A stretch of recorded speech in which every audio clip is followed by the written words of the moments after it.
like the guys. You know, one the guy who repairs my line car, look. gives me a free shirt every time I'm in there. 'Cause I can barely go in there without dropping.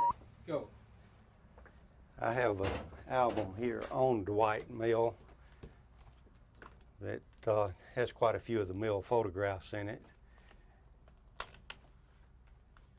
course, the aerial shots make it a bit easier to get an overall view of what is there. And most of the people, when they come in and look at the old photographs and think of Dwight Mill, this is the view that they think of. This is the most purchased print that I have in my collection of Dwight Mill. And I understand, they tell me that is that the dispensary was in here. And most everybody remembers this tower, which I'm sure was quite impressive to the children. And prints go on, we'll have construction photos. This aerial shot was the one that I was able to locate Dwight in. I never could find out where it was located. The aerial photograph that I had previous to that didn't have this much on it. It was the same photograph, just not as much of it.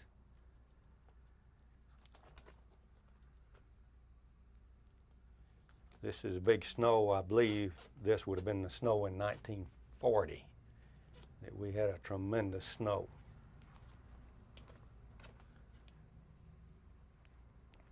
This over here. This is a group of the, I gather to be employees or else construction workers. Well, it says men employed on building Dwight manufacturing, so that would have been the construction workers.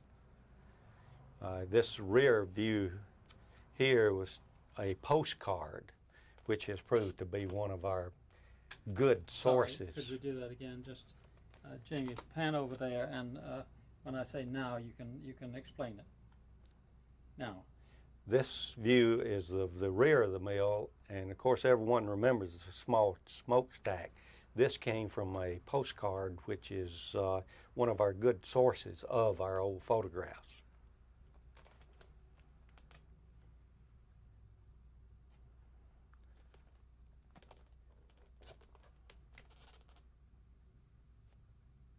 I don't know what to say.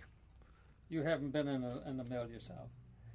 The only time I was ever in a mill myself, I was so young that I just barely remember it.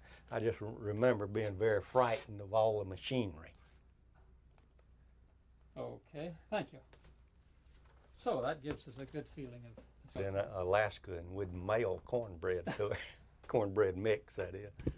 Rolling. Eat it with salmon. Okay. So why don't you show me something about the Dwight Mill Village? The mill village, we have quite a number of photographs of the houses. Of course, the larger houses were... Let's start again. You're going a little fast.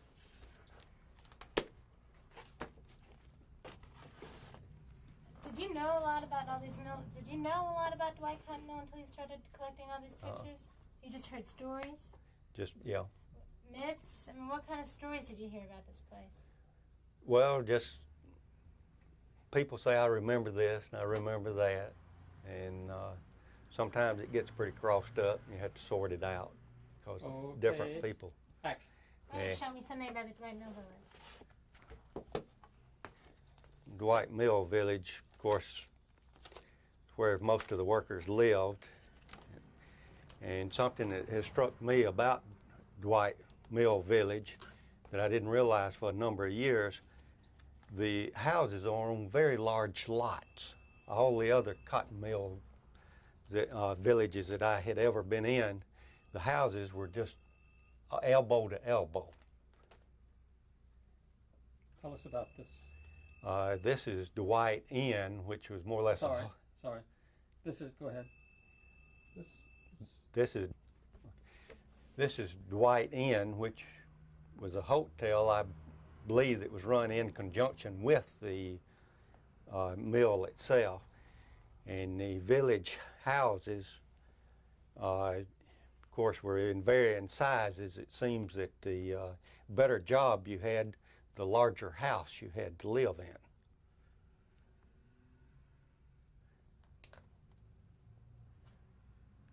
And this one came out of a book. It has a note here, rent $5 per month. Of course, back then $5 a month was probably a week's wages.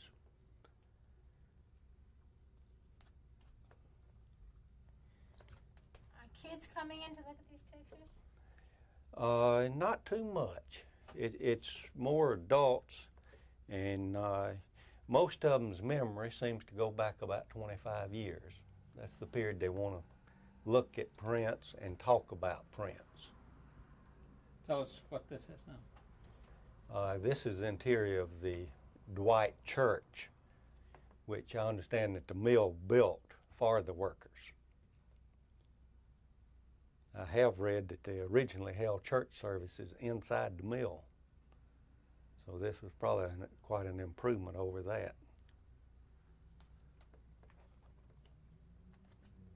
This just says Dwight Village House, but that's a pretty good sized house. I know an average worker didn't live there. Who are those people? This is a photograph of the people that worked in the cloth room, and it's a long photograph. It's a little bit hard to put one in the book. So the only way I can get them in there is just to fold them in half. And occasionally you have somebody come in and they find one of their parents or their uncle or their aunt, and that gets them all excited.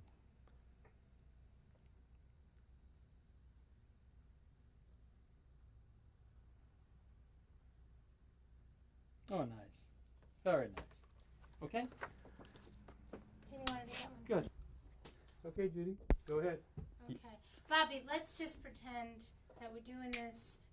You're meeting me for the first time. We haven't been doing this all day. You didn't have to roll yet. And We have several albums of pictures of Dwight you know Mill. what? Why don't we just act a little more natural? Why don't you stand up and just reach in? Okay, Where'd George go? go ahead. Just went to go get Mr. Kilgore. Okay. Go ahead, Okay, Bobby. look at me.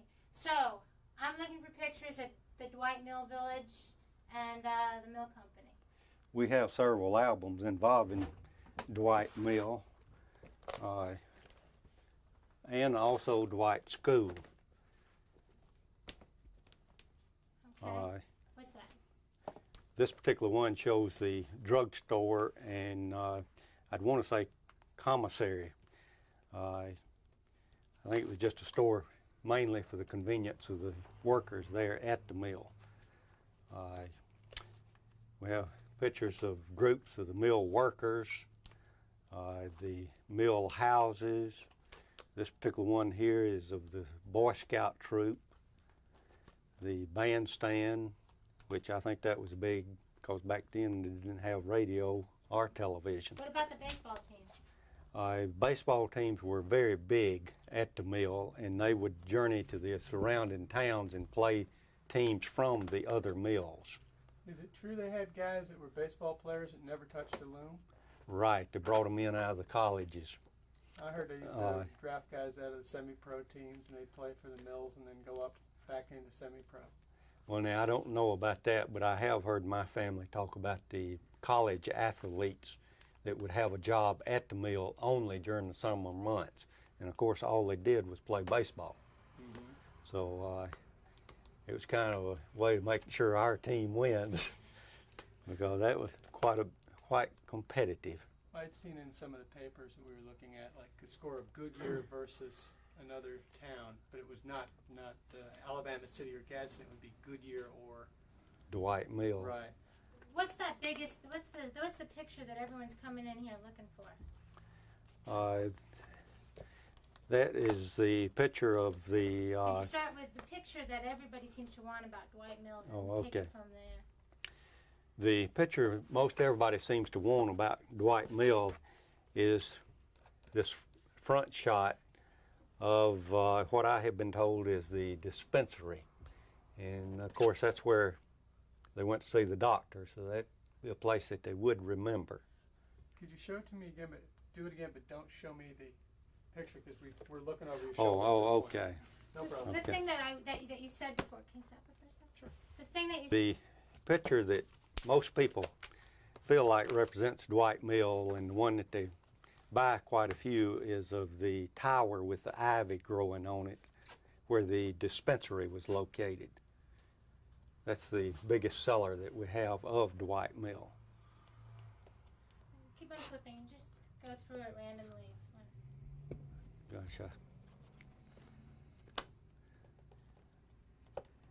you said you'd been in a mill once before? Not when he was looking at the pictures.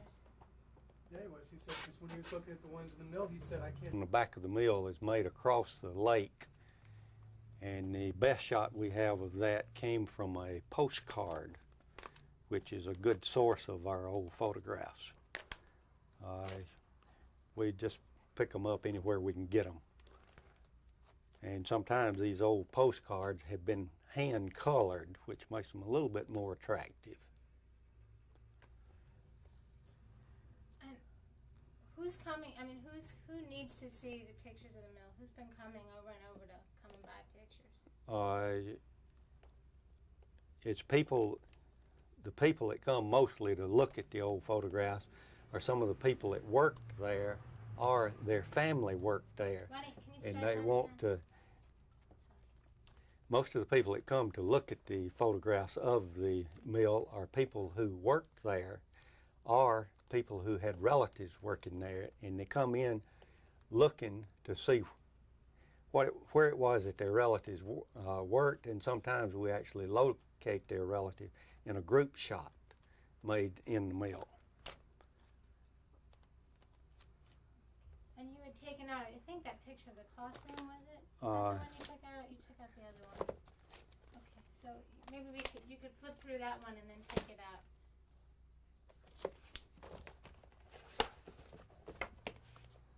Yeah. You could start a couple of over. You could just flip like 3 of them over and then take out that last one. You could even talk about some of these houses.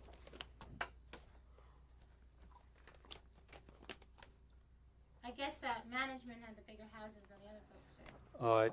Yes, they did. It seems to be that the better job you had, the larger home you had. And the supervisor's home was the big one on top of the hill, overlooking all the other homes. People come in that are retired workers from over there that used to work there, looking at the photographs, and then also we have relatives of people who worked there coming in to look to see where their relatives worked, and sometimes we actually find their relative in these group shots. And of course, when we do that, we like to write the identities down, so that, to me, the photographs are much more valuable if we've got the people identified. Why do you think that the biggest seller is the ivy-coated tower?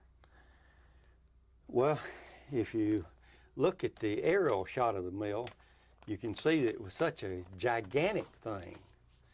And then too, most of the exterior of it would just look like the side of a warehouse. And this tower with the ivy growing on it was rather distinctive and would stick in their minds. Did they bring the ivy over from Massachusetts? I have no idea where the ivy came from. You said the dispensary was there, so if someone went there when they were sick or something, it would probably be one of their memories. Yeah. The tower would be, I'm sure it would stick in a child's mind because that's where he went to see the doctor and maybe he got a shot.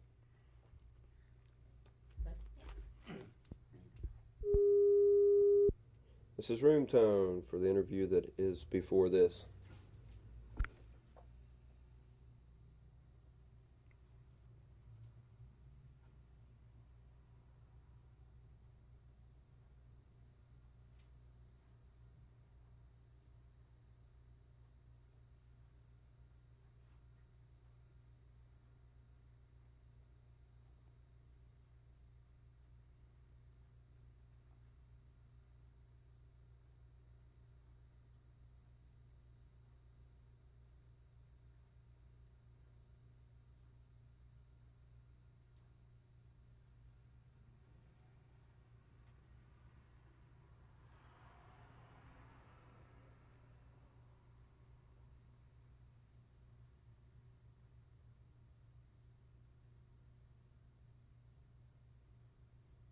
Okay.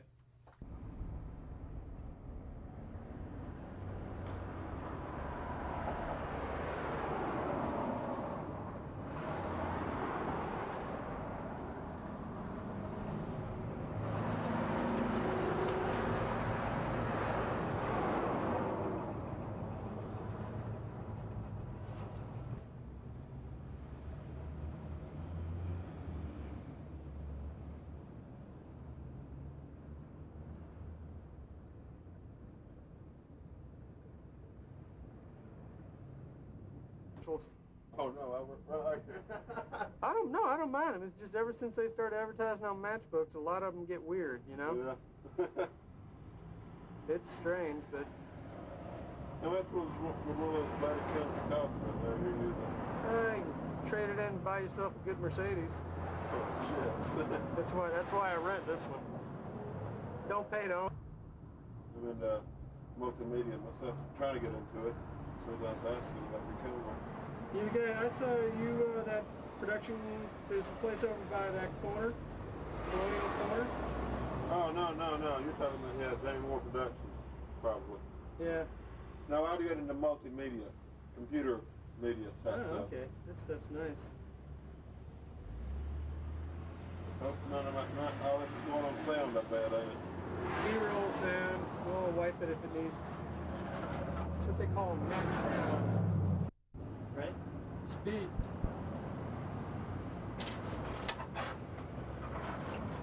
Let me show you the brick that I got out of the white mill. Oh, fine, perfect. One more. Yeah. Behind you, how you got your brick, right? Well, What the hell is that? Well, What the hell is that thing? Let's do it quickly. Rolling. Let me show you the brick that I got out of the white mill.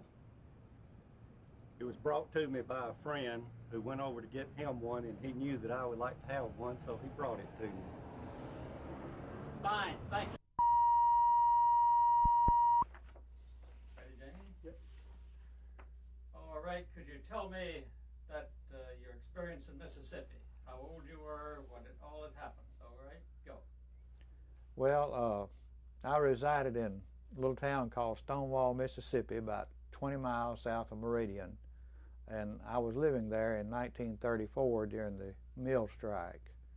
And what really sticks in my mind about this strike is the fact that at night there would be bonfires around the mill wherever there was a gate or an entrance, you know, and men would be standing around with clubs and things like this, and there was no activity going in and out of the mill whatsoever. Now, as far as I can remember, I don't remember any violence or anything of that nature, but they did shut it down completely for 3 weeks, and then it was resolved and they all went back to work. Okay, I want you to tell me that again. You showed me the other day, you were showing me there's something about the clubs and so forth.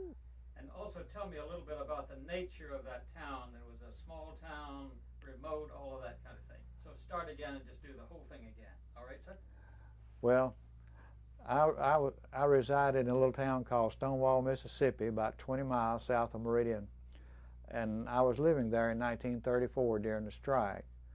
And the things that stick in my mind about this strike is the bonfires around the mill and the clubs that the men carried that really were shaped like a milk bottle to me. They were big on one end and was honed down, you know, not handmade, looked machine made really, because they were real smooth.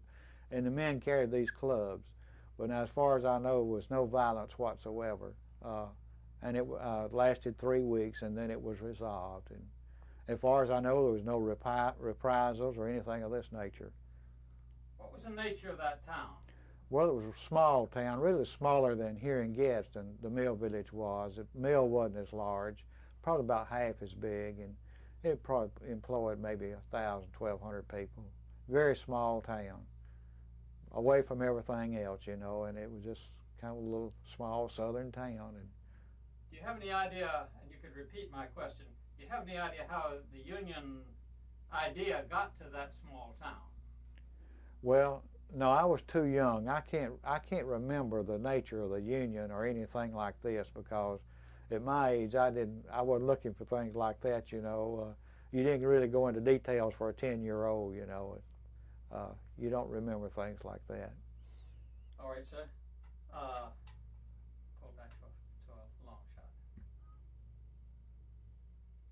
Could you tell us about the building that we're in? Tell us about the association and what kinds of things you save, and leading up to one of your prides being that book behind you, you know, with all the employment records. Well, just start by telling us we're in the building of. We're here in this, the oldest library in the state of Alabama, built by Dwight Manufacturing. Just as soon as they opened the mill, well, then they built this library. And it's a very fine building. The Genealogical Society here owns it now. And it's changed hands a couple of times since the mill was closed down. But the Genealogical Society was very fortunate to get it and keep it like it is. We're very proud to have it. You want to tell us about the book now? Well, we have some of the books from the mill, and this is a time book beginning in 1896, and I assume this is right at the beginning of the mill, because somewhere around 95 or 96 they started production. Could you tell us what's in it? Well, it just, some of these, it gives the person's name and the day they worked and showed their off days. Shows they worked Monday through Saturday, 6 days a week. They made $2 a day, and this man here made $24. One man made $8.25. They were all really getting rich back in those days. Well, now, when did you come to Gadsden? I moved to Gadsden in 1936. So you know something about the nature of the community. Oh yeah, I lived here in this village until the middle of World War II, when I went into service. We've heard that it was could you tell us about the general attitude towards unions here? Well, now, this town became a very strong union. Now, I say that for the fact I worked in the steel industry, and it was organized nationwide, and our strikes were called in our headquarters in Pittsburgh, and a little different from the mill. But basically, I don't think the mill people were as strong union as a steel mill was, because I don't know, they were just hard-working people and wanted to work for a living, didn't want to be disturbed. And I never have felt like the mill village here was as strong union as like the steel plant was over there. When you were going to high school here, was there anything about labor history in the schools? No, we never studied that when I was going to school. Just put my question in your answer. Well, when I was going to school, we never studied anything about labor relations or anything of that nature. I don't know, I have no idea when this got into textbooks, but when I was going to school, it wasn't in the textbooks whatsoever. The most of the thing we studied as far as your current events things was like your Congress and things of that nature. We studied that in high school, but never got into labor relations and things of this nature. What about the local historical society? Are they interested in that? Well, no, I don't, unless it's pertaining. Just to explain. Well, now the local historical society, I don't think they delve into that very much, because. Sorry, could you start over and say what that is? You see, because the audience wouldn't know what you meant if you said that. Oh, I'm sorry. Okay. No, sorry. Well, our local historical society, they don't get into labor relations and things of this nature. Now, they may have someone to come in and maybe speak on something, and they may discuss a strike or things like that, but it would be up to the speaker to bring it in his talk. But as far as them, they don't go into the point of asking someone to come in and talk about it. They never do that, I don't think. Not since I've been a member, they haven't. Well, you've been a member of the union over in the steel plant for a long, long time. Well, I was a member of the union for 21 years, and I was in management for 16 years. So I worked both sides of it. Would you say that the attitudes here have changed since you first came here? Oh yeah, they've changed quite a bit. Could you Even the attitude at the steel mill has changed quite a bit from the old days.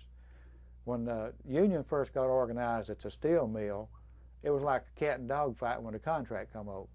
And they'd hire outside people, you know, to negotiate and things of that nature. And the attitude between the worker and the boss would kind of get hectic, you know, and things on the job. And then it'd settle down afterwards, you know. But you never saw that over here. When I worked in the mill, you never saw that over here. Because you might live next door to your boss here in the mill, you know, and associate with him, things like that, you know. And it was just a little different atmosphere. Did you know Mr. Moody? Yes, sir. Sure did. Talk about Mr. Moody. Well, I knew Mr. Moody. When I first went to work here at Dwight, Mr. Cousins was plant manager, or whatever they call him, you know, and Mr. Moody was his associate. And the last job I had here, I worked in an office, and I had the occasion to go in their office, in the building, the office room where they worked, and they were very sociable and very congenial people, I thought. I didn't really know them personally, but I gathered that, you know, just working around them. Okay, thank you very much. It's good. Try one thing real quick. Okay, now Here we go. all right, sir. I attended high school at Emma Sansom High School here, and when I was going to school, there was nothing in our textbooks about labor relations and the study of it, and really the only way you knew anything was really knowing people involved, you know, in strikes and negotiations, and that's how you learn things. You never learned it in school back in those days.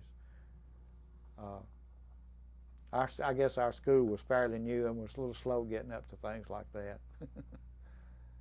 Okay. Okay, let's get room tone while we're here right now, please. We just need to be real quiet and real still for about 30 seconds while we're just going to record the sound of this room, okay? You rolling? Yep. Room tone for the interview that came before this.